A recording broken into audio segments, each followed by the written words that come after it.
Assalamu alaikum, Sayyidi. Walaikum salam rahmatullah. Sayyidi, what is the reality of Allah choosing to guide and Allah to stop guidance? What can make an individual not eligible for guidance? Nahtadi law an hadan Allah. What we say in Jummah, there's no guidance except when Allah guides His servant, and that has its darajats and levels of guidance. Guidance to leave shaitan, they slowly try to come towards Rahman. Guidance to live a life of good and not bad, then they come and try to stop doing bad, come towards good. But this level of guidance that Allah wants to give the servant a gift, it's a gift. Not everybody gets a gift, not everybody becomes a doctor, not everybody becomes a Nobel Prize winner. How shaitan has it in dunya, that all these different darajats in dunya, Allah has infinite more darajats. Not everybody was born a prophet because Allah gave them that reality in their soul. Not everybody born to be a saint because Allah gave that in their soul. Not everybody born to be righteous and pious but Allah wrote that upon their souls. So then this is a immense ni'mat and blessing from Allah, and that's why then if it's a blessing from Allah, don't throw it back at Him in a bad way. It's not something you just, I don't want it, and you keep treating it bad because you're angering Allah, and that's when the servant loses that gift. The one who's not sitting there and the one who's not listening and the one who's not attending doesn't have that gift, so what does it matter what he does? So he's not enrolled, Allah didn't guide the servant, they don't know what they lost because they don't know, they're not a part of that reality. So we don't have to worry about that, Allah deals with each of His servants His own way. But the shaykhs are responsible for teaching that, my goodness, if you think that you're being guided and you're being given all these realities, this is a gift from Allah, an immense gift from Allah. Now what do you do in that gift if you throw it on the floor and say, I don't want it? Do you understand then the immense insult that is to the Divinely Presence? That I gave you this gift and you throwing it? Then you turn and bring out Allah's anger, astaghfirullah, that nobody wants to do.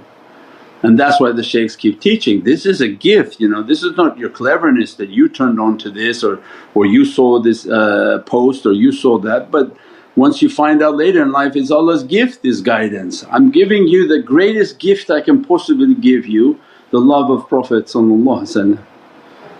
Now what are you going to do with my gift? You show your appreciation, you do your khidmat for it. Why? Because that shows our love.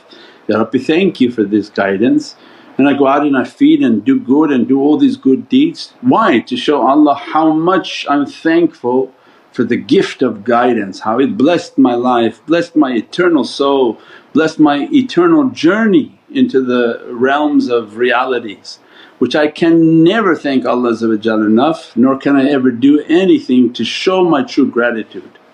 But I would never do something to throw it. People who have compassionate hearts, they're stuck on how to thank Allah for what they have been given. Not to be scared about am I insulting Allah by throwing it and kicking it to the floor, astaghfirullah. So that's what's being conveyed, is that this is an immense gift. What you going to do with it now? Especially when you see that how many 8 billion, 7 billion people on earth, how many do you think Allah gave the gift of these knowledges, this reality and this love for Sayyidina Muhammad? Oh, very few, very few. You can see it just by, you don't even hear it, you can see it by sending out posts and people getting angry. You can see it by not seeing it anywhere, not even hearing it anywhere. Few people, alhamdulillah, but that shows you then how precious the gift is. In dunya they want that like crazy. They say, this watch only one guy on earth has it, then all these people start bidding for it. They don't want the one that everyone has, they want the one that no one has. They said, this car we made one of it. Then what, all the billionaires start calling, so give me that. Then they start fighting each other that they want it so that they can show they have the one that only one is. They don't want something that everybody has. So then why is it the reverse for Allah? Then when you have a knowledge no one else has, you have teachings that no one else has, there are realities that not being spoken on this or people don't respect it. They think, oh no, why we don't do the one that's more common? Why are these things of any importance? Then you don't see its preciousness. But in the spiritual realm they treat it like that.